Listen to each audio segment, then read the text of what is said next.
In this video, we uncover the calculated assassination that marked a turning point in Dublin's criminal underworld. On the afternoon of September 3rd, 2012, surveillance cameras across North Dublin captured two men quietly positioning themselves near a residential estate in Clongriffin. They had been in the area for hours, patient, deliberate, and waiting. At 3:30 p.m, as Alan Ryan walked along Grange Lodge Avenue with two associates, the surveillance stopped and the operation began. Shots were fired. Ryan was hit and fell to the pavement. Moments later, the attack was finished with a single close-range shot.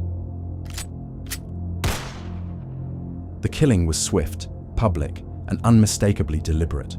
31-year-old Alan Ryan died in broad daylight, in a neighborhood where witnesses would later say they saw nothing. Officially, he was a dissident Republican. In reality, he had spent years building an extortion empire, using ideology as protection while exploiting Dublin's criminal networks. This was not politics, it was a decision, the elimination of a liability. And with Ryan's death, a violent chain of retaliation was set in motion, one that would expose just how thin the line had become between paramilitarism and organized crime. Alan Ryan operated at the convergence of two distinct worlds, dissident republicanism and organized crime. Born in Donaghmede, a working-class suburb in North Dublin, Ryan came of age during a period when traditional Republican structures were fragmenting. The Real Irish Republican Army, formed in 1997 by militants who rejected the peace process, provided both ideological framework and operational cover for what would become Ryan's criminal enterprise. By the time of his death, Ryan had established himself as the head of an IRA faction that controlled significant criminal operations across North Dublin. His organization imposed systematic taxation on drug trafficking and armed robbery, conducted kidnappings for ransom, and maintained enforcement capabilities through violence. The operations generated substantial revenue while being publicly framed as anti-drugs vigilantism, a narrative supported by IRA propaganda and political allies in the 32-county sovereignty movement. This dual identity, Republican ideologue and criminal racketeer, defined Ryan's operational methodology. It also created the tensions that would ultimately lead to his execution. The Real Irish Republican Army emerged from the Provisional IRA's 1997 ceasefire as a hardline splinter faction committed to continuing armed struggle. The organization's defining moment came in August 1998 with the Omagh car bombing, an attack that killed 29 people and wounded over 200, marking it as the deadliest single incident of the Troubles. The bombing's aftermath left IRA politically isolated and operationally constrained. After 2000, the organization shifted toward lower-level activity, sporadic attacks on the PSNI and British Army, small-scale bombings, and increasingly, operations targeting Dublin's criminal underworld. This shift was strategic. By positioning themselves as anti-drugs enforcers, IRA factions could generate income through extortion while maintaining a veneer of community protection. The model proved effective in working-class areas where drug-related crime was visible and resented. By 2012, police estimated approximately 100 active members across dissident groups, with IRA retaining the capacity for coordinated operations despite diminished political relevance. Alan Ryan would become the most prominent figure in this evolution, transforming Republican credentials into a protection racket of unprecedented scope. Ryan's entry into dissident republicanism began in his teenage years. In 1999, Garda E uncovered a weapons training camp in Stumellen, County Meath. Intelligence reports indicated that Ryan, then approximately 19 years old, had been actively recruiting local youths into IRA earlier that year. He was arrested in connection with the camp's operations. The legal proceedings that followed established Ryan's trajectory. In March 2001, a Dublin court heard that Ryan had pleaded guilty to receiving firearms training at the Stumellen facility. He was sentenced to 4 years imprisonment, running concurrently with a 3-year sentence for possession of a firearm at his North Dublin residence in September 1998. Ryan served his time in Portloy's prison, the Republic's highest security facility and traditional repository for Republican prisoners. The environment proved formative. Surrounded by experienced dissidents, Ryan gained respect within militant circles while absorbing operational knowledge and ideological justification. His release in 2005 marked the beginning of a deliberate strategy. He would target Dublin's drug trade under the banner of Republican vigilantism. What Ryan constructed upon his release was not a traditional Republican cell, but a sophisticated criminal enterprise. The operational model was straightforward: impose systematic taxation on criminal activity within defined territories, enforce compliance through violence, and legitimize the operation through anti-drugs rhetoric. The taxation structure was methodical. Ryan's organization demanded 20% of profits from drug trafficking operations and armed robberies conducted within their operational zone. Dealers and criminals who refused faced escalating consequences: beatings, shootings, or in some cases, execution styled as Republican justice. Revenue generation extended beyond direct extortion. Ryan's network controlled door security at multiple pubs and clubs across North Dublin, providing both income and intelligence on potential targets. These venues became nodes in a broader protection system, where compliance was purchased and resistance was punished. The operation's effectiveness relied on perception management. RORA propaganda and support from the 32-county sovereignty movement framed Ryan's activities as community defense against drug dealers. This narrative provided political cover while obscuring the reality. Ryan was operating a classic protection racket, extracting wealth from the very criminal economy he claimed to oppose. Ryan's consolidation of power was marked by targeted violence. Each killing served both operational and symbolic purposes, eliminating competitors while demonstrating the consequences of non-compliance. In 2011, Michael Kelly, known as Micah the Panda, was shot dead outside an apartment block at Marsfield Avenue in Clongriffin. Kelly operated as a significant drug distributor in North Dublin. A RIRA graffiti left at the murder scene read, "RIRA anti-drugs, Micah Kelly, drug dealer, dead." The messaging was deliberate. Kelly's execution was presented as vigilante justice, but investigators believed the actual motive was his refusal to pay extortion demands. A year earlier, Sean Winters was killed near Portmarnock Dart Station in September 2010. Gardaí identified Ryan's faction as the likely perpetrators. Ryan was questioned but never charged. The investigation treated the killing as part of ongoing criminal disputes rather than Republican activity, a recognition of the blurred lines Ryan had successfully maintained. Beyond these direct operations, Ryan's organization engaged in sustained conflict with established, fingerless crime networks. These feuds predated Ryan's prominence. Martin Marlowe Hyland was killed in 2006, Eamon Dunn in 2010. But Ryan's faction participated in the broader territorial competition that defined North Dublin's criminal landscape. The violence served its purpose. By 2012, Ryan had established operational control over significant portions of North Dublin's criminal economy. But expansion created vulnerabilities. Ryan's success generated opposition from multiple directions. Within RIRA itself, factional disputes emerged over his operations.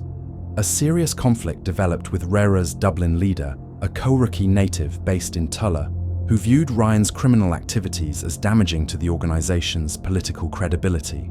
Some dissidents believed Ryan had become too powerful and that his extortion operations were undermining Republican legitimacy. External pressure intensified simultaneously. In March 2011, Ryan appeared in Dublin court facing extortion charges, specifically demands with menace against Shane and Stephen Simpson, owners of the Castle Pub. The prosecution highlighted the systematic nature of Ryan's operations while making him more visible to both law enforcement and rival criminals. Gardaí delivered multiple formal warnings that Ryan's life was in grave danger. These assessments came from intelligence gathered across both criminal and Republican networks. Ryan was informed that he had created too many enemies and that his position was untenable. He dismissed the warnings and continued operations. By mid-2012, the situation had reached a critical inflection point. Ryan had allegedly extracted over €300,000 from dealers operating under the protection of a major criminal figure, known in intelligence reports as Mr. Big. When Ryan's organization threatened Mr. Big's crew after they refused additional payments, the decision was made to eliminate him. The operation that killed Alan Ryan demonstrated significant planning and resources. On the afternoon of September 3, 2012, shortly after 3:30 p.m., Ryan was walking along Grange Lodge Avenue in Clongriffin. He was accompanied by Alan Nealis, a member of the 32 County Sovereignty Movement, and Paul Stewart. The location was residential, the timing deliberate. Two armed individuals approached on foot. There was no negotiation, no warning. The first shot struck Ryan in the back and legs, incapacitating him immediately. As he fell, one of the shooters moved forward and delivered a single shot to the head using a 9mm handgun. The execution was professional, quick, efficient, and designed to ensure fatality. Nealis was shot in the legs, but survived. Stewart escaped injury by positioning himself behind a vehicle. The shooters departed the scene quickly, entering a silver Volvo that had been staged nearby for extraction. Ryan was transported to Beaumont Hospital, where he was pronounced dead. The Volvo was discovered later that day, burned out at Hull in the Wall Road in North Dublin. Gardaí sealed both the execution site and the vehicle location for forensic examination, but the perpetrators had been methodical in eliminating evidence. On Saturday, September 8, 2012, 5 days after Alan Ryan's execution, North Dublin witnessed what would be described as the largest dissident Republican show of strength in the Republic of Ireland to date. The funeral was not a private family affair. It was a calculated public demonstration, a paramilitary spectacle designed to project power, solidarity, and defiance. The day began at Ryan's family home on Grange Abbey Drive in Donemead. Outside the residence, 6 masked volunteers dressed in combat fatigues assembled in formation. Ryan's coffin, draped in the Irish tricolour, was carried out as the volunteers performed a ceremonial salute. Then, in a deliberate provocation, a volley of 3 shots was fired over the coffin, a traditional Republican military honour reserved for those the movement considers fallen soldiers. The procession that followed transformed the streets of North Dublin into a theatre of paramilitary display. An IRA-style colour party led the cortege, flanked by rows of supporters carrying Irish flags and black Republican banners. RIRA members, dressed in military-style clothing and balaclavas, closed off portions of the suburb and marched behind the hearse in disciplined formation. The route to the Church of the Holy Trinity in Donemead was lined with flags and draped in Republican iconography. Inside the church, hundreds of mourners gathered. Many wore paramilitary-style clothing. Masked men and women filled the pews. Traffic restrictions were enforced across the area as the service proceeded, transforming the neighborhood into a controlled zone. The state's response was conspicuous restraint. Over 200 armed Gardaí were deployed, positioned at the church, along the procession route, and at the burial site. Yet they did not intervene. No arrests were made. The decision reflected a pragmatic calculation. Confrontation would risk escalation. Instead, authorities documented the proceedings and gathered intelligence while maintaining a visible but passive presence. At Balgriffin Cemetery, the graveside eulogy was delivered by Colin Duffy, a prominent dissident Republican from Lugan County Armagh. Duffy described Ryan as a brave Irish Republican and a fearless IRA volunteer dedicated to fighting what he termed foreign interference. The language was deliberate, positioning Ryan within a tradition of armed resistance rather than acknowledging the criminal extortion that had defined his actual operations. For Ryan's supporters, the funeral achieved its intended purpose. It demonstrated organizational capacity and the willingness to conduct paramilitary displays despite state prohibition. The masked volunteers, The rifle salute, the uniformed formations, all of it projected an image of strength and continuity. But for many residents of Donaghmede's surrounding North Dublin areas, the spectacle provoked anger. Community members expressed shock at the militaristic display. Local politicians publicly stated that those involved did not speak for the wider community. In the aftermath, graffiti appeared on the wall of Ryan's family home, including Coleman Collins RIP, a reference to Michael Collins, positioning Ryan within a lineage of revolutionary martyrdom. Approximately 1 year later, Ryan's grave at Balgriffin Cemetery was defaced, the words "rat scum" painted in red across the headstone. The vandalism suggested that not everyone accepted the narrative presented at his funeral. The funeral of Alan Ryan marked one of the most visible paramilitary displays in the Republic of Ireland since the Troubles. It demonstrated the enduring appeal of Republican symbolism and the capacity of dissident organizations to mobilize public demonstrations. But it also revealed the fundamental contradiction at the heart of Ryan's operation. The ideology that provided cover in life could not change the reality of what he had become. Garda investigators focused their inquiry on the escalating conflict between Ryan and Mr. Big's criminal network.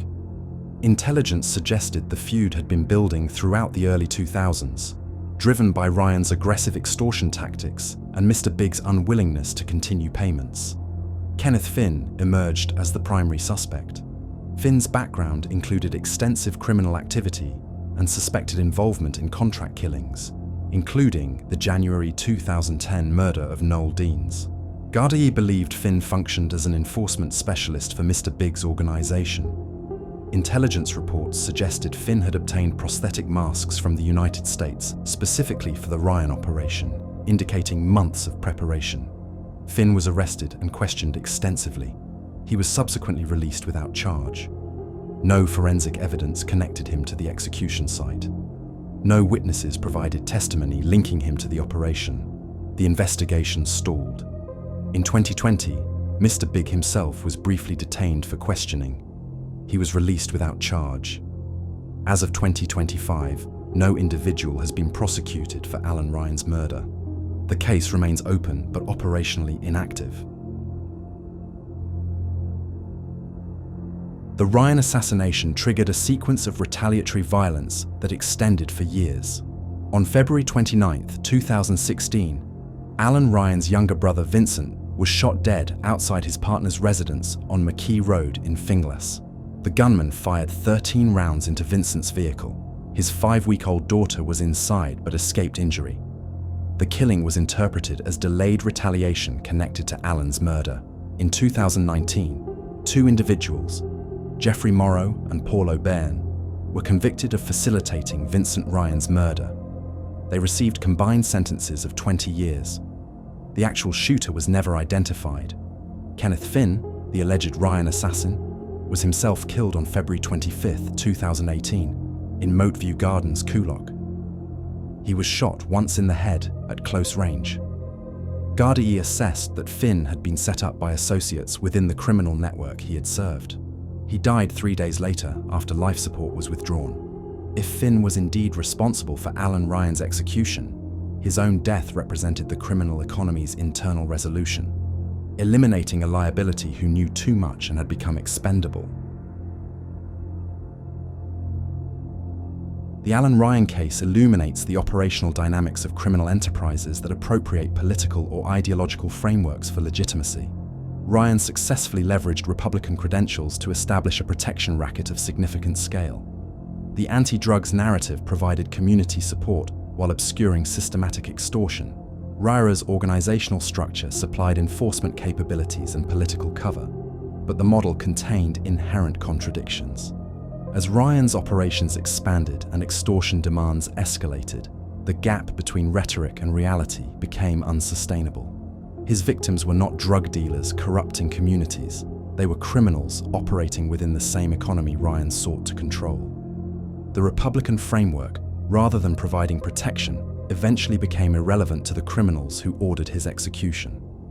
The investigation's failure to secure convictions reflects broader challenges in prosecuting organized crime, in communities with deep-rooted opposition to law enforcement cooperation. Witness intimidation, cultural factors, and sophisticated operational security combine to frustrate the inquiry. The result is a case file that remains open while the principals, both victim and alleged perpetrators, have been eliminated through internal violence. On September 3, 2012, Alan Ryan was executed on a residential street in North Dublin by individuals who remain unidentified in any official capacity. The investigation produced suspects, generated intelligence, and resulted in arrests, but no prosecutions. Mr. Big, the figure believed to have ordered the killing, remains at liberty as of 2025. The Ryan assassination represents not an aberration, but a predictable outcome within Dublin's criminal economy. Ryan had constructed an operation that extracted wealth through violence while claiming ideological justification. When the costs of his extortion exceeded the benefits of compliance, the network he had targeted resolved the problem through elimination. What remains is a case study in the intersection of organized crime and political violence, where Republican credentials became tools for criminal enterprise, and where ideology provided cover until it no longer mattered. Ryan's death and the subsequent killing of his brother and alleged assassin demonstrate the self-regulating nature of criminal networks. Problems are resolved internally, outside legal frameworks, through violence that rarely results in formal accountability. The cycle continues. The principles change. The underlying dynamics persist.